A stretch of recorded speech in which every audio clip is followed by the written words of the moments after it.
નમસ્કાર ખેડૂત મિત્રો, આ વ્લોગમાં આપનું સ્વાગત છે મિત્રો। આજના શુભ અને મંગલકારી દિવસે આજે આપણે વાડીએ પહોંચી ચૂક્યા છીએ અને મિત્રો આ સમગ્ર પંથકમાં એક સાથે સારો એવો વરસાદ થોડાક દિવસ પહેલા પડી ગયો છે અને તમામ ખેડૂતોના તમામ પાકો ઉગી નીકળ્યા છે। તો ખેડૂત મિત્રો માટે ટૂંક જ સમયમાં જરૂરિયાત દવાઓની ઊભી થતી હોય છે અને ઘણા બધા ખેડૂતો હાલમાં વિચારી રહ્યા હોય છે કે કઈ દવા લેવી, કેવી ક્વોલિટીની દવા લેવી અથવા તો કયા પાક માટે કઈ દવા સારી, તે તમામ બધી માહિતી મેળવતા હોય છે, વિચારતા હોય છે। તો મિત્રો આજે તમારા માટે એક નવો જ પ્રયોગ લઈને આવ્યા છીએ।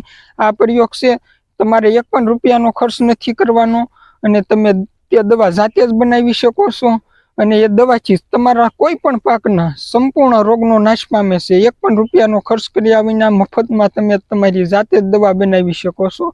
તેવો પ્લાન આજે લાવ્યા છે અને તમારે દવા માત્ર એક જ બનાવવાની છે, પરંતુ તે દવાથી બધા પ્રકારના રોગો તમારા પાકના ગાયબ થઈ જશે। તો ચાલો મિત્રો વધારે વાર ન કરતા આપણે તે પ્રયોગને નિહાળીએ। આપણે જે કઈ દવા બનાવવાનો જે કઈ આપણો પ્રયોગ છે તે નિહાળતા પહેલા સૌપ્રથમ આપણે આ વરસાદ પછી પહેલી વાર આ ખેતરમાં આવ્યા છીએ, તો આ ખેતરની કન્ડિશન કેવી છે, કેવો કપાસ છે તે સંપૂર્ણ માહિતી મેળવશું અને જેવા આપણે આ કપાસની માહિતી મેળવતા આગળ ચાલશું તો આપણને એક પ્રયોગ જોવા મળશે જે તમે દવા જાતે જ બનાવી શકો છો।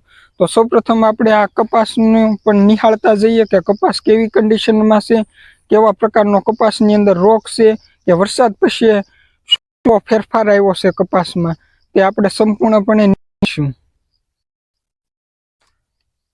તો મિત્રો આપ જોઈ શકો છો આવી રીતનો કપાસ છે આપણો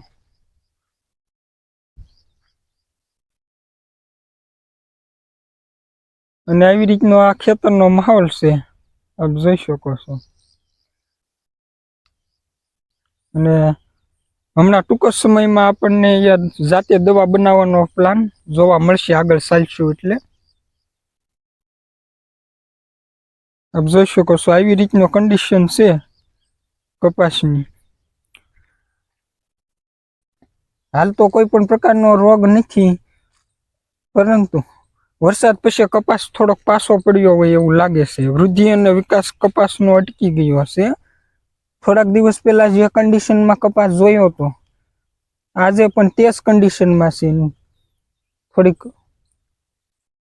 વધવામાં થોડોક વાર લાગી છે અને થોડોક વરસાદ પડતા વૃદ્ધિ અને વિકાસ કપાસનો અટકી ગયો છે।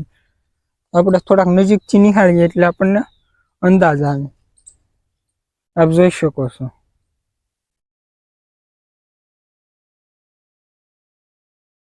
હાલ આપણે કપાસનો વૃદ્ધિ અને વિકાસ થોડોક અટકી ગયો હશે અને આવું શા માટે થતું હોય છે એનું કારણ એક છે કે જ્યારે તમે કૃત્રિમ વરસાદ એટલે કે ડાર અથવા તો બોરના પાણીએ કપાસને પાયો હોય કૃત્રિમ રીતે અને બહુ વધારે પડતો પાયો હોય અને અચાનક વરસાદ આવે તે કારણે તેમને વરસાદનું પાણી માફક નથી આવતું, તેના કારણે કપાસનો થોડોક વૃદ્ધિ અને વિકાસ અટકી જતો હોય છે, વધ પણ અટકી જતી હોય છે। આપ જોઈ શકો છો આ કપાસની વચ્ચે ગુવારના છોડ પણ છે અને તેમનો કપાસનો વૃદ્ધિ વિકાસ કોઈ પણ પાક હોય, માનો કે તમે જે બોરના પાણીથી કૂવાના પાણીથી પાયો હોય, અગાઉ તમે વાવણી પહેલા ઓરવીને કપાસ કે મગફળી વાવી હોય અને અચાનક જ્યારે વરસાદ આવતો હોય છે ત્યારે વરસાદનું પાલર પાણી તેમને માફક નથી આવતું અને તેમના કારણે થોડાક દિવસ માટે કપાસનો વૃદ્ધિ અને વિકાસ સંપૂર્ણપણે અટકી જતો હોય છે।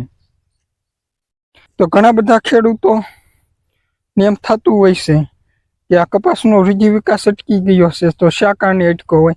તો એ ખાલી વરસાદના કારણે જ અટકો હોય છે, તેમાં કોઈ પણ ડરવાની જરૂર નથી। 10-15 દિવસે આપોઆપ તેમનો વૃદ્ધિ વિકાસ ચાલુ થઈ જતો હોય છે આપમેળે, તેમાં કોઈ પણ પ્રકારનું દવા કે એવું છાંટવાનું હોતું નથી। જોકે તમે દવા કે ખાતર નાખો તો થોડોક ફેર તો પડે જ તે, પણ જો તમારે કોઈ પણ જાતનો ખર્ચ ના કરવો હોય તો તમે એમનામ રહેવા દો તો આપમેળે 10-15 દિવસે મેળે પડી જતું હોય છે અને પાછો તેમનો વૃદ્ધિ અને વિકાસ ચાલુ થઈ જતો હોય છે। એટલે એમાં કોઈ ડરવાની જરૂર નથી કોઈ પણ ખેડૂત મિત્રોને। જ્યારે તારે આપણે નજીકથી જોઈ તો ખબર પડશે આપણને કે કપાસની અંદર શું કાંઈ રોગ છે કે બીજું છે કાંઈ. તો આપ જોઈ શકો છો હાલમાં કોઈ પણ જાતનો થડમાં, મૂળમાં કે પાનમાં રોગ તો નથી, પરંતુ વરસાદ પહેલા જે કન્ડિશનમાં જોયો હતો તે કન્ડિશનમાં જ આજે કપાસ છે. બહુ વધ્યો પણ નથી અને બહુ પાન કે ડાળી પણ નથી.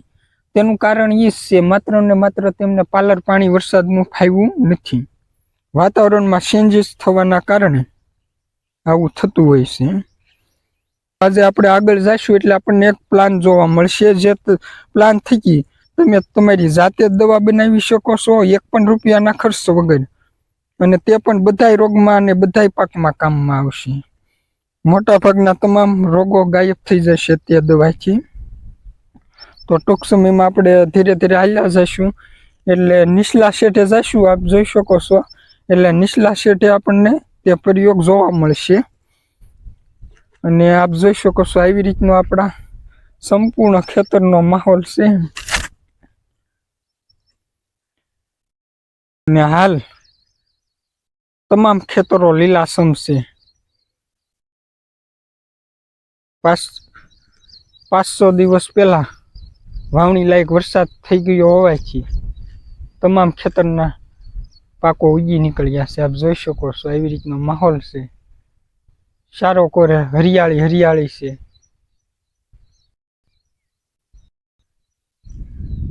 આવી રીતનો આપણો ખેતરનો માહોલ છે. અને આજે હવે આપણે ટૂંક જ સમયમાં દવા બનાવવા માટેનો પ્લાન આપણે નિહાળીશું. કપાસ થોડોક મોટો થશે એટલે દરેક ખેડૂતો માટે દવાની જરૂરિયાત સૌપ્રથમ ઊભી થાય છે. અને દર વર્ષે તમામ ખેડૂત મિત્રો હજારો રૂપિયાનો ખર્ચ દવામાં કરતા હોય છે. અને આ ખર્ચમાં ઘટાડો થાય તે માટે જ આપણે આ પ્રયોગ લાવ્યા છીએ કે ખેડૂતો જાતે જ પોતાના પાકની દવા બનાવી શકે અને તેમના પાકનો વૃદ્ધિ અને વિકાસ કરી શકે.